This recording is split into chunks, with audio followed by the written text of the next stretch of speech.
저는 10살 때, 그러니까 초등학교 한 3학년 정도 됐을 때 교회라고 하는 곳을 처음 가봤습니다.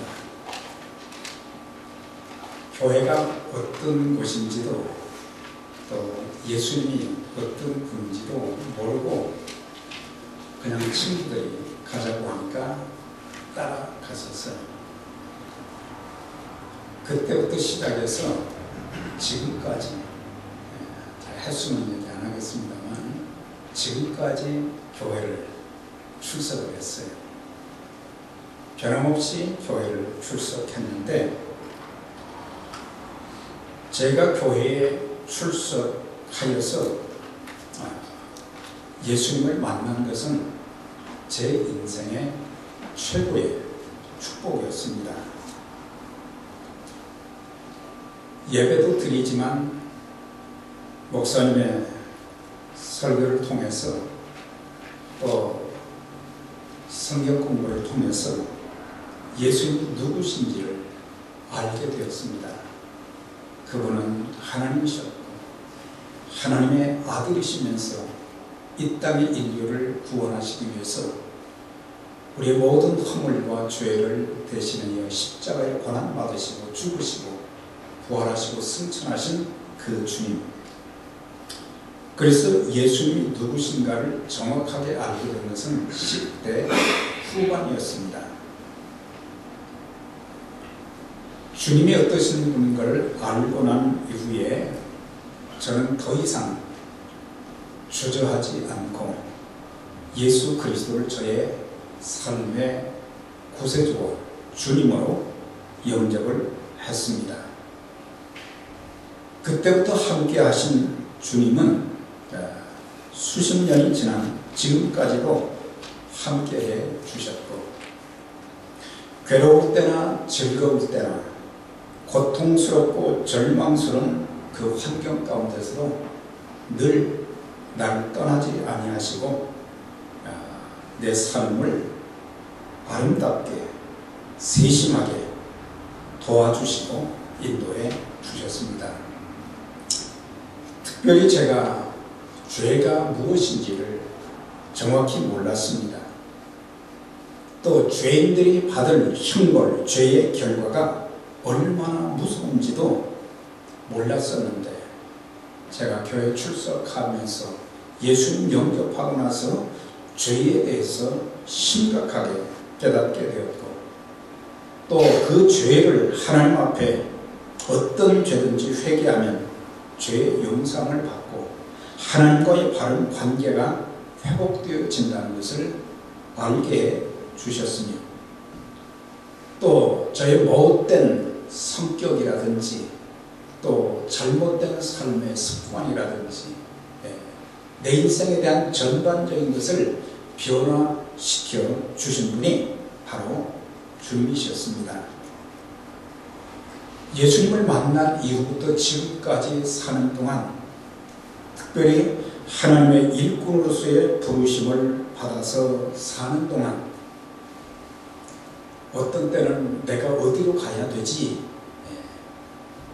정해진 사역지가 없었지만 하나님께서 필요한 지역으로 인도해 주셔서 한국에서도 미국에서도 계속해서 하나님께서 내 삶을 구체적으로 인도해 주셨을 뿐만 아니라, 또 제가 사는 동안 삶의 위기와 어려움들이 참 많이 있었어요.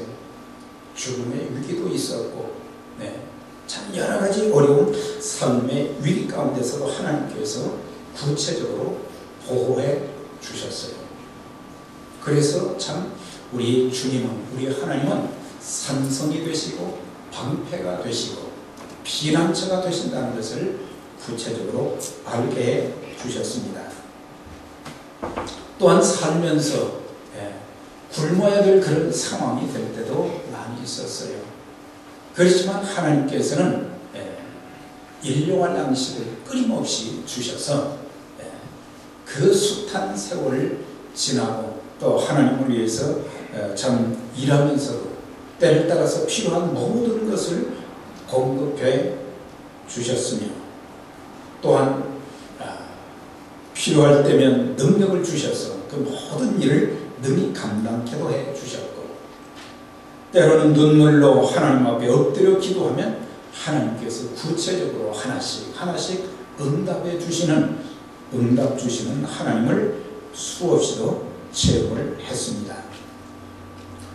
주님 믿고 나서 기뻐하고 감사하고 즐거운 일이 많았지만, 때로는 가슴 아픈, 눈물을 흘려야 될 답답하고 고통스러운 그런 일들을 많이 만났지만, 그때마다 나와 함께 하신 주님은 나에게 희망과 용기를 주셨어요.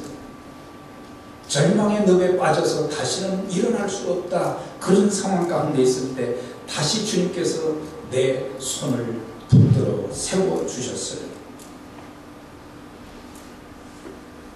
지혜와 총명도 주셨고, 무수한 난관에 부딪힐 일이 많았지만 그때마다 문제를 해결해 주시고 인도하시며, 그래서 내게는 그것이 고통이요 내게는 절망이었지만, 그러나 로마서 8장 28절의 말씀처럼 하나님을 사랑하는 자 곧 그 뜻대로 부르심을 입은 자들에게는 모든 것이 합력해서 선을 이루시는, 참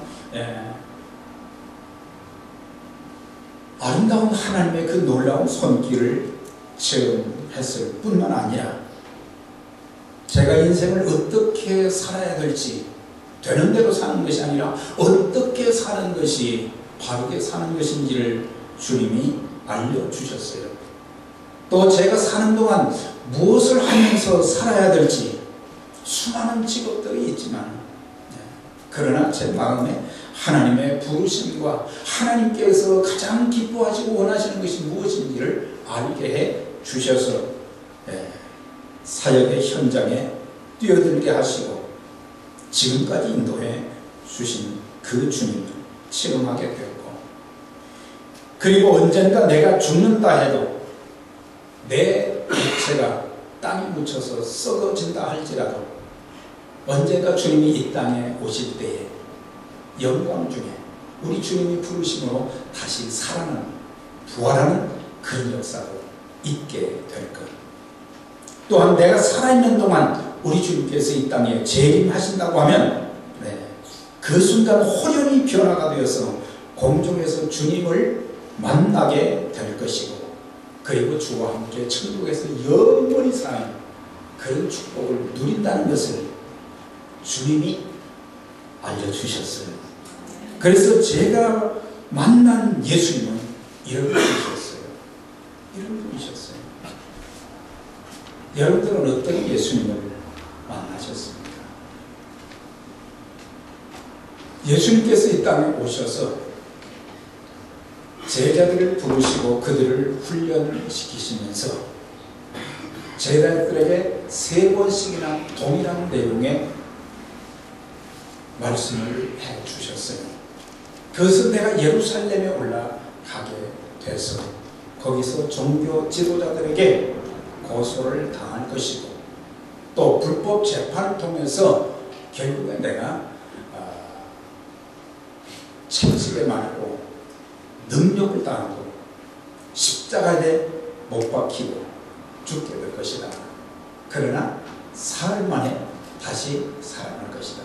그것을 3번씩이나 똑같이 말씀을 해 주셨습니다.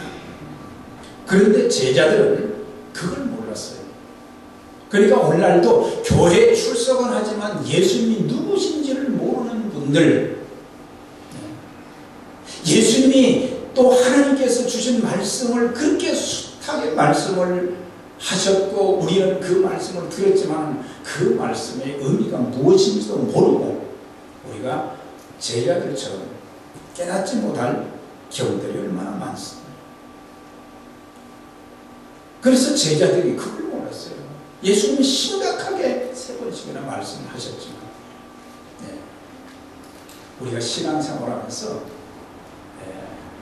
우리가 하나님의 말씀, 하나님의 뜻을 깨닫는 그런 그 신앙생활을 하는 것은 큰 은혜요 축복인 줄 믿습니다. 그래서 하나님 저에게 깨닫는 영도해 주셔서 하나님이 나와 함께 하신 임재하심도 깨닫게 하시고 야곱이 두렵도다 이곳이요 하나님의 전이다 하나님이 이곳에 계신데 내가 그걸 몰랐다 막 두렵다 그랬거든요. 하나님의 임재와 하나님의 인도하심으로 하나님의 능력 이스라엘 백성들을 구름 기둥과 불 기둥으로 인도하신 그 하나님의 임재를 사람들은 잘 모를 때가 많다고 하는 것입니다. 오늘 그 19장을 보면 두 가지 핵심 내용이 또 하나 나와요. 오늘 본문 전에 보면은 예수님께서 삭개오를 그의 가정을 구원하시는 그 놀라운 은혜를 보게 돼요. 또한 문화의 비유를 통해서 갈라디아의 비유를 통해서 충성에 대해서 말씀을 하셨어요. 착하고 충성된 종. 원래 여러분들 중에 여러분들 가족들 중에 아직도 믿지 않는 분들이 계시면 삭개오가 예수님을 자기 집에 모심으로 말미암아 온 가정이 다 구원받는 것처럼 여러분들의 가족들이 다 예수님 만나 구원받는 귀한 역사가 있기를 주의 이름으로 축원합니다. 뿐만 아니라 이제 예수님을 믿은 사람들에게 하나님 주신 건강과 은사와 재능을 가지고 이제는 충성한 것을 말씀하셨어요. 그러면서 악하고 충성된 악하고 게으른 종아 또 착하고 충성된 종아 그래서 우리 모두가 충성된 그런 일꾼들로 쓰임받는 삶이 되어져야 할 것을 말씀하시면서 오늘 말씀을 우리들에게 해 주신 것입니다. 그래서 사순절의 마지막 주일, 6번째 주일날 예수님께서 이제 하나님의 그 약속에 따라서 하나님의 때가 되어서 예루살렘 성에 들어가시는 모습을 보게 됩니다. 그때 사람들은 종려나무가지를 들면서 호산나 다윗의 자손 예수여 하며 예수님을 기쁘게 영접하고 즐겁게 노래하며 환영한 날이 되는 것입니다. 호산나라고 하는 뜻은 여호와여 구원하소서, 하나님의 구원이라는 그런 의미를 가지고 있어요. 그래서 예수님께서는 오늘 이 본문에 보게 되면 예루살렘에 올라가신 것은 바로 구약 성경에 예언된 하나님의 뜻을 따라서 올라가신 것을 볼 수가 있어요. 스가랴 9장 9절에 보면 시온에 따라 크게 기뻐할지어다 예루살렘에 따라 즐거이 부를지어다 보라 내 왕이 내게 임하나니 그는 공의로우며 구원을 베풀며 겸손하여서 나귀를 타나니 나귀의 작은 것 곧 나귀 새끼니라. 그래서 예수님께서 이 땅에 오셔서 탄생하신다는 것, 그 다음에 이제 구속의 역사를 이루시기 위해서 예루살렘에 올라가신다는 그것을 스가랴 선지자가 주전 520년 전에 이미 예언을 했는데 520년 후에 그대로 다 이루어진 것을 보게 돼요. 나귀 새끼를 타셨다는 것, 그것까지 일치하는 것을 볼 수가 있어요. 사실 동정녀 탄생도 그렇잖아요. 동정녀 탄생도 이사야 선지자를 통해서 주전 700년 전에, 그러니까 지금부터 2700년 전에 예언했던 그 내용이 마태복음 1장 21절에서 23절은 그대로 이루어졌어요. 아들을 낳으리니 이름을 예수라. 이는 그가 자기 백성을 저희 죄에서 구원할 자이신이라. 이는 주께서 선지자로 전한 내용을 이루게 하려 하시니 보라 처녀가 잉태하여 아들을 낳을 것이요 그 이름을 임마누엘이라 하리라. 동정녀 탄생도 예언한 대로 그대로 이루어졌고 예수님께서 예루살렘에 입성하시는 것도 스가랴 선지를 통해서 그대로 이루어 주셨는데, 특별히 우리가 마태복음 24장을 보면요, 마지막 시대에 되어질 일을 말씀하시면서 주님께서 머지않아 이 땅에 재림하시게 된다. 그 말씀을 하셨는데 머지않아 주님의 재림도 곧 성취될 것을 믿습니다. 성취될 거예요. 그래서 하나님은 이렇게 정확하신 거예요. 선진들, 믿음의 족장들, 아브라함 때부터 시작해서 계속해서 지금까지 선지자들을 통해서 예언된 그 내용들이 다 이루어진 것을 참 보면서, 특별히 예수님께서 입성하시기 전에 말이죠, 두 제자를 불러가지고 이 건너편 마을로 가라 그랬어요. 거기 보면은, 거기에 가면은 이제 매여 있는 나귀 새끼를 보게 될 것이다. 그것을 풀어서 끌고 와라. 그리고 주인이 왜 그걸 끌어가냐 그렇게 물으면은 주께서 쓰시겠다. 주께서 쓰시겠다 하라. 그러면 줄 것이다. 여기서 보면 예수님은 두 가지를 이미 알고 계셨던 것을 보게 돼요. 첫째는 나귀 새끼가, 하나님의 거룩한 일에 쓰임받은 나귀 새끼가 어디 있는지를 알고 계셨어요. 건너편 마을로 가라고 했어요. 다음 또 하나, 주인이 왜 그걸 끌어가느냐 그러면 주께서 쓰시겠다 하나, 그러면 줄 것이다. 나귀 주인의 마음까지도 다 알고 계신 거예요. 그래서 우리 하나님은, 우리 주님은 전지하시다. 모든 것을 다 알고 계시는 그런 하나님이에요. 내 마음의 생각도, 내 안에 숨겨진 악한 것도, 또 다른 사람들이 보지 못하는 그런 환경 가운데서 내가 어떻게 살고 있는가, 그런 것도 주님은 다 알고 계시고, 또 살면서 내가 겪는 아픔과 어려움, 그 모든 것들도 다른 사람들은 모르지만, 옆에 있는 사람도 모르지만 주님은 다 알고 계시면서 우리에게 용기를 주시고, 또 그 문제를 해결할 수 있는 그런 길도 열어주시고, 하나님 이렇게 전지하신 분이시다. 전능하신 분이시다. 그런데 거기에 보면 나귀 새끼를 끌고 오라 그랬어요. 아니 좀 큰 어미 나귀를, 어른 나귀가 아닌 나귀 새끼라고 그런 것을 볼 수가 있어요. 왜 나귀 새끼를 타고 입성하신가? 말을 타고, 백마를 타고 가시지 아니하고. 나귀는 바로 평화를 상징하는 동물입니다. 그래서 주님께서는 지금 예루살렘의 평화의 왕으로 가시는 거예요. 평화의 왕으로. 평화를 주시기 위해서 이 땅에 오셨고, 지극히 높은 것은 하나님께 영광, 땅에서는 기뻐하심을 입은 사람들 중에 평화로다. 그분이 평화의 주님으로 이 땅에 오셨고, 또한 평화의 주님으로 그분은 예루살렘에 입성하시는 것을 볼 수가 있어요. 주님께서는 죄로 인해 하나님과 원수가 되었던 우리를 화목하게 하시기 위해서 이 땅에 오신 것입니다. 그래서 주님을 만나는 사람들마다 모두 참 평화가 무엇인지를 알게 된 거예요. 세상 사람들은 전쟁이 없는 평화를 많이 고대하고 있잖아요. 그러나 주님의 평화는 그 이상의 것이에요.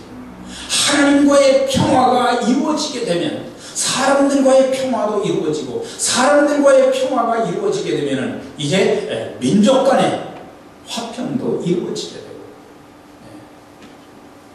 그런데 이 화평이 없기 때문에, 주님과의 화평이 없기 때문에 이 땅에는 계속해서 전쟁이 끊어지지 않고 서로 싸우고 죽이는 일들이 너무 많은 것을 알 수가 있어요.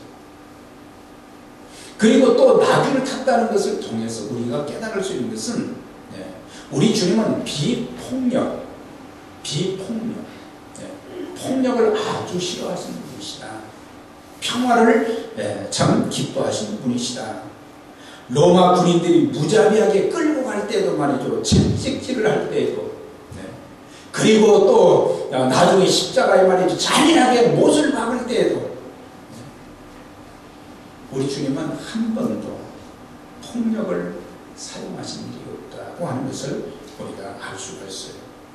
그래서 그렇게 참 핍박을 받으시면서도 우리 주님은 그 모든 폭력적으로 이제 말로 언어의 폭력으로 또 이제 채찍에 또 이제 못을 통해서 그렇게 폭력으로 일관했지만 예수님은 그 사람들을 향해서 한마디도 불 깎는 자 앞에서 참담한 양같이 한마디의 말씀도 안 하셨어요.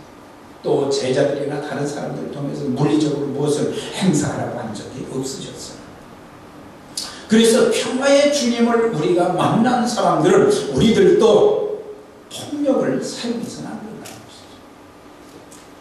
우리는 나 자신도 알지 못하게 언어적 폭력을 많이 사용하고 있어요. 예수 믿는 사람들도. 언어의 폭력이 너무 많아요.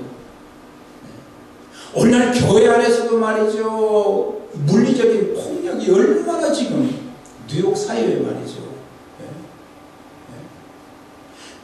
찬양대 찬양처럼 말이죠. 수많은 찬양대들이 가끔 찬양하고 말이죠. 그러면서도 또 나가서는 말이죠. 물리적인 시위를 하거든요. 그 예수 잘 믿는다는 사람들이 그러고 있다는 말이죠. 우리는 모든 우리에게 주어진 크리스마스나 또 부활절이나 말이죠. 고난주간이나 모든 것을 기념해야 되지만 그것이 기념으로 끝나서는 안 되는 것입니다. 기념으로 끝나지 말고 우리가 주님을 닮은 자들이 되어야 될 줄 믿습니다. 주님 닮은 자들이 좀 되어야 된다는 것입니다. 변화가 되고 말이죠. 얼마나 많은 사람들이 언어의 폭력으로 인해 참 상처를 받고 고통을 당하냐 말이죠. 이렇게 나귀 새끼 그걸 제자들이 끌고 올라오니까 주인이 왜 끌고 가느냐, 주께서 쓰시겠다. 그러니까는 군소리가 없어요. 그냥 내주는 거죠. 이 주인의 마음에 하나님의 성령께서 은혜를 주신 것 같아요. 주님이 쓰시겠다고 하니까 아무 소리 안 하고 그냥 내주는 거예요. 다시 말하면 온 우주 만물, 세상에 있는 모든 것이 하나님 것이라는 말이죠. 하나님 지으셨습니다. 은도 내 것이요 금도 내 것이요 만군의 여호와의 것이라 그랬잖아요. 상님의 모든 상축도 다 내 것이다 그랬어요. 전부 주님 것이다 그랬어요. 그리스도인들이 배워야 될 것이 모든 것이 하나님 것이기 때문에 내 생명도 내 건강도 물질도 은사도 재능도 다 하나님 것이란 말이에요. 주님이 쓰시겠다 할 때에 우리는 순종하는 자들이 되어져야 됩니다. 저같이 부족한 자도 제 몸이 병이 들었지만 주님이 쓰시겠다고 합니까? 병이 있어도 하나님은 또 쓰시더라고요. 사도 바울이 말이죠. 평생 육체의 질고를 안고 사는 사람이었어요. 그런데 약한 그에게 하나님께서 능력을 주셔서 그 일을 잘 감당하게 하시는 거예요. 어떻게 저렇게 할 수 있을까? 하나님이 함께 하시고 하나님 능력 주시면 할 수 있습니다. 그래서 주님이 쓰시겠다고 할 때 주님 저를 사용해 주옵소서. 저는 예수 믿고 나서 최고의 축복 두 가지를 들라면 하나는 예수 믿는 것, 예수 믿고 구원받은 것이 최고의 축복이고 또 하나는 평생 하나님 앞에 쓰임받으면서 사는 것, 그 최고의 축복인 줄 믿습니다. 어떤 일은 쓰임받는 거 귀찮은 게 아니거든. 그래서 그분은 구약 예언의 성취로 오셨을 뿐만 아니라 구원자로 이 땅에 오신 것을 보게 돼요. 나귀를 예수께로 끌고 와서 자기들의 겉옷을 나귀 새끼 위에 걸쳐놓고 예수를 태우니 온 무리가 기뻐하며 큰 소리로 하나님을 찬양하여 이르되 찬송하리로다. 주의 이름으로 오시는 왕이요 하늘에는 평화요 가장 높은 곳에는 영광이라고. 종려나 모가지를 흔들면서 예수님을 사람들이 막 기쁨과 즐거움으로 환영을 했다고 했어요. 그러니까 그들에게 기쁨이 있었고 찬양이 있었다. 그 다음에 그 찬양의 내용은 뭐예요? 호산나였잖아요. 마태복음은 호산나, 여기에 누가복음 보면 평화와 영광이었다 그랬어요. 적어도 우리가 예수님 앞에, 하나님 앞에 예배를 드릴 때 우리에게 말이죠, 이것이 있어야 돼요. 적어도 기쁨과 감사와 즐거움이 있어야 돼요. 우리에게 호산나는, 하나님은 구원이 나의 구원이시다 하는 이 찬송은 말이죠, 목이 터져라 부르는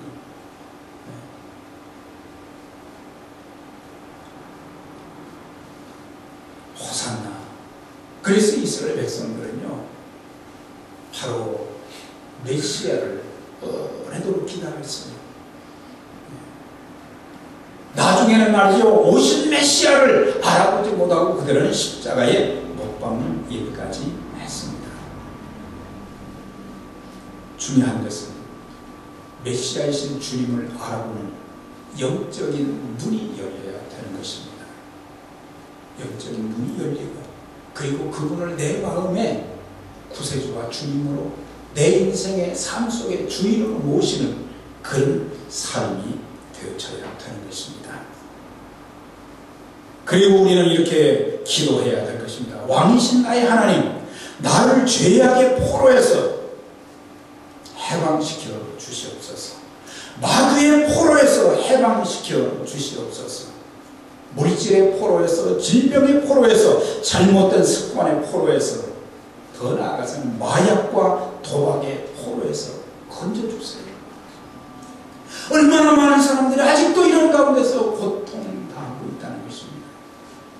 헤어나오려고 하지만은 헤어나지 못하는데, 주님 앞에 기도하게 되면 능력의 손으로 그 가운데서 끌어내 주시는 하나님의 역사를 체험하게 되는 것입니다.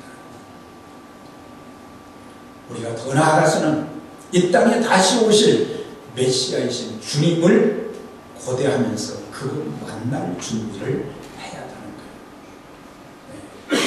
네. 언제 다시 주님이 이 땅에 오실지 우리는 알지 못하죠. 이것을 확신하는 사람, 우리는 입에 그게 배었잖아요.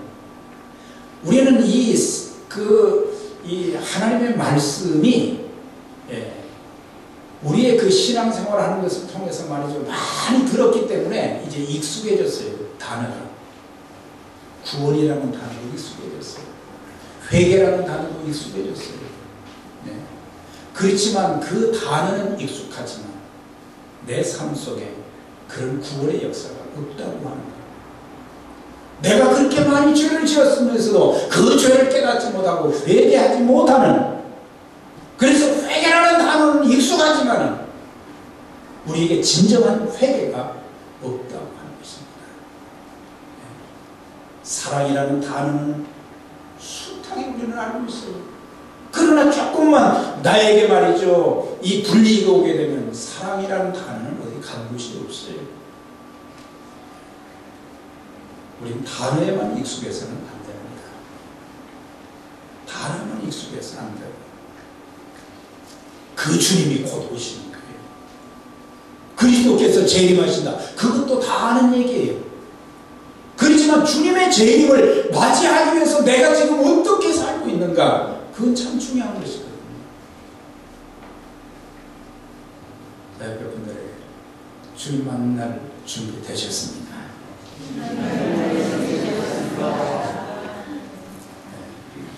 그 대답 제대로 못하면 그날에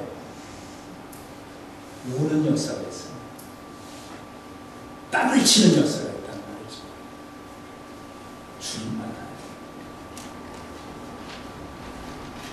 그 다음에 주님께서 보면 말이죠, 그분은 구약 예언의 성취자로 이 땅에 오셨고, 구원자로 이 땅에 오셨고, 허물과 죄로 죽었던 그 사람들을 건지시기 위해서 오셨고, 또 하나는 보면요, 안타까운 눈물을 흘리시는 그 주님을 보게 돼요. 다른 말로 표현하면 예수 믿는 사람들에게 사명을 주시는 그 주님을 볼 수가 있어요. 예루살렘에 이제 입성하시면서 성을 보시고 우시며 가라사대, 예수님께서 우셨다는 대목이 세 군데가 나와요. 근데 그 중에 하나가 여기 보면 예루살렘 성을 보시면서, 예루살렘 그 성전과 성이 얼마나 크니까 그런데 예수님께서는 저것이 곧 돌 하나도 돌 위에 남지 않고 다 무너질 것이다. 그것을 보시고 우셨어요. 건물만 무너지는 것이 아니라 그 가운데서 죽는 사람들이 많이 있을 것이고 고통당하는 사람들이 많이 있을 것이고 더 나아가서는 그들의 영혼이 지옥 갈 것을 바라보시면서 주님은 우셨다고 했어요.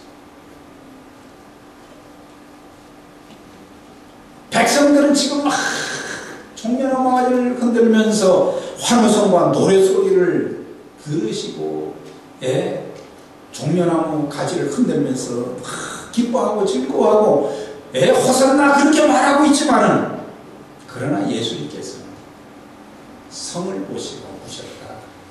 단순히 건물만 보시고 우신 것이 아니라는 것입니다. 왜 우셨습니까? 그들이 평화에 관한 일을 알지 못했기 때문입니다. 평화를 몰랐다는 것입니다. 이 평화는 세상 사람들이 말하는 평화가 아니라 하나님과의 평화를 몰랐다는 것입니다. 예수 그리스도와의 그 참 평화를 몰랐다는 거예요. 그 평화 때문에 결국에 이 문제가 생기는 것이다. 우리가 영적인 문제가 훨씬 중요하다는 것을 가르쳐주고 있어요. 영적으로 잘못되면 다른 것도 다 잘못된다는 것을 가르쳐주고 있어요. 세상적으로 아무리 말이죠 뭐가 잘되고 높아지고 물질이 많고 권력이 있어도요 영적으로 잘못된 그 한순간이다. 옆에 분들에게 영적으로 바로 섭시다. 영적으로 바로 서야 정신 차려야 되는 거예요. 그래서 주님께서는 저들이 원수들로 인해서 비참하게 죽어갈 것을 생각하니 너무 안타까우셔서 우셨어요. 그런데 이때부터 딱 40년이 되던 해에 로마의 타이투스 장군이 예루살렘을 공격을 했어요. 예루살렘 성이 다 무너져 내렸어요. 성전이 솔로몬이 지었던 바벨론에 의해서 다 무너졌지만 나중에 포로에서 돌아온 스룹바벨이 또 성전을 건축했잖아요. 그런데 나중에 신약시대에 헤롯이 말이죠 유대인들의 환심을 사기 위해서 주전 19년부터 시작해서 주 64년인가 83년 동안 이 성전을 말이죠 확장 공사를 했어요. 83년 동안 얼마나 크고 의리하게 되셨어요.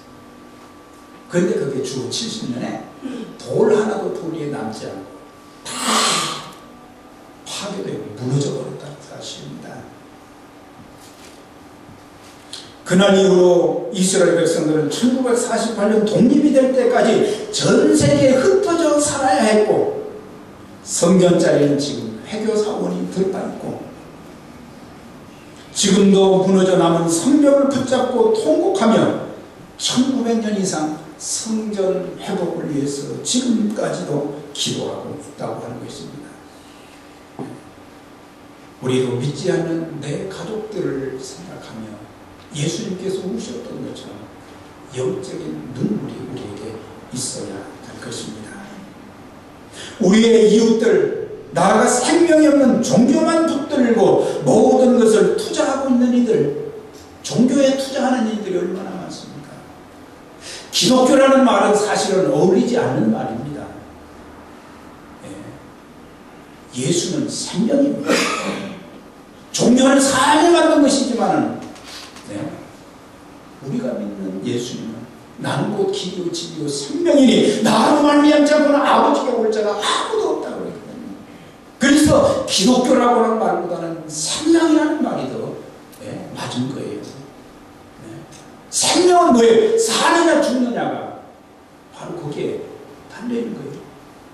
예수님께 달려있는 거예요. 그래서 우리는 그들을 위해서 눈물로 기도하며 복음을 전하는 복음의 그 사명을 우리에게 일깨워 주시는 거예요.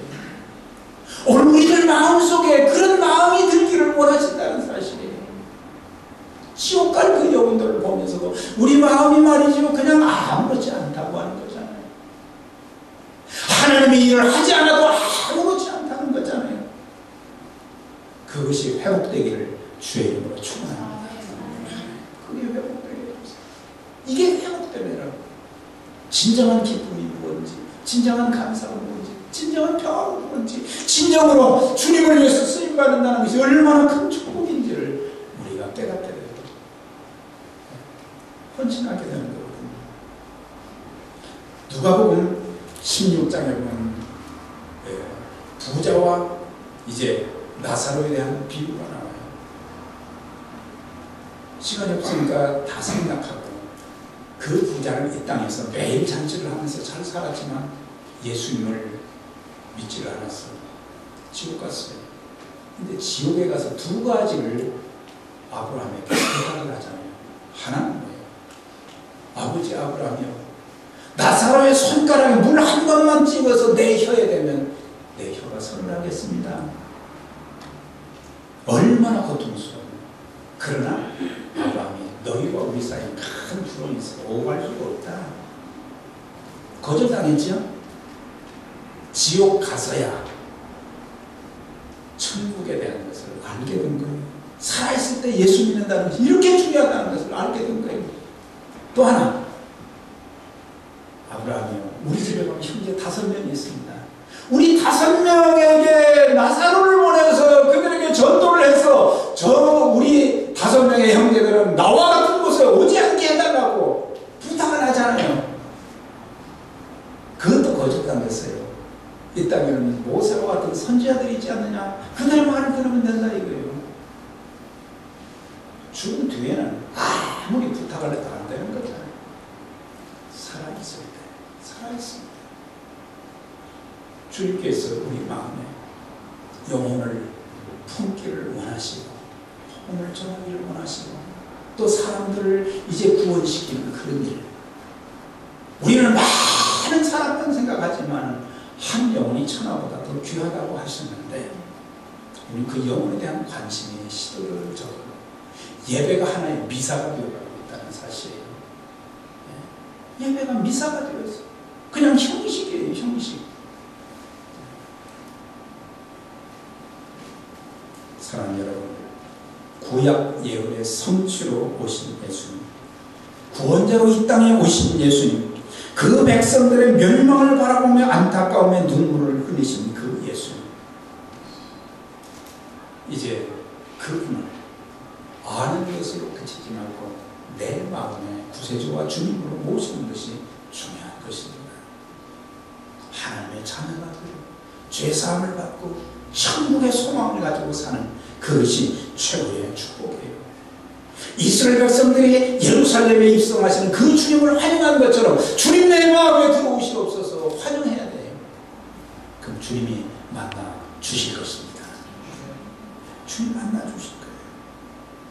그래서 더 많은 사람들, 마귀에 포로된 자들, 죄악에 포로된 그런 사람들을 해방시켜주는, 예수님을 통해서 해방시켜주는 그 복음의 사역을 잘 감당하면서 참으로 하나님 나라 건설에 귀하게 쓰임받는, 그리고 우리를 통해서 온 세계가 참된 평화의 본체이신 주님을 만나는 역사가 있도록 우리가 기도하고 선교적인 사명을 잘 감당하는 데 쓰임받는 우리 모두 우리 에베네셀 교회가 되시기를 주의 이름으로 축원합니다. 자비로우신 하나님 감사합니다. 종려주의를 저희에게 허락해 주셨지만 기념절기로만 지키지 않게 하시고,